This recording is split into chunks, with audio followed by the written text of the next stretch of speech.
রুহা খলিলিহি। আল্লাহকে জিজ্ঞাসা করবা গিয়া যে ইব্রাহিম জানতে চাইছে কোন বন্ধু কি বন্ধুর জান কবজ করে? বন্ধু বুঝি বন্ধুরে মাইরে লাগে? আমি না আপনার বন্ধু? ইব্রাহিম আলাইহিস সালাম কার বন্ধু? কথা বলে না, আল্লাহর বন্ধু কিনা? তো ইব্রাহিম আলাইহিস সালাম বলতেছে যাও গিয়া জিগাও কি বন্ধু এটা, বন্ধু বন্ধুরে মারতে কয়?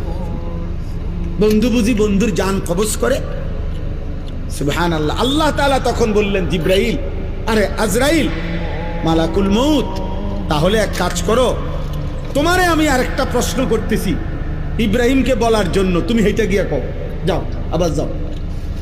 তো মালাকুল মউত এসে এবার ইব্রাহিম আলাইহিস সালামকে বললেন, আপনার কথার জবাবে আল্লাহ তাআলাও একটা প্রশ্ন করছেন, আপনি এটার উত্তর দেন। তো বলছে কি? তো আল্লাহ তাআলা জানতে চাইছেন আয়াকরাহুল খলিল লিকা খলিলিহি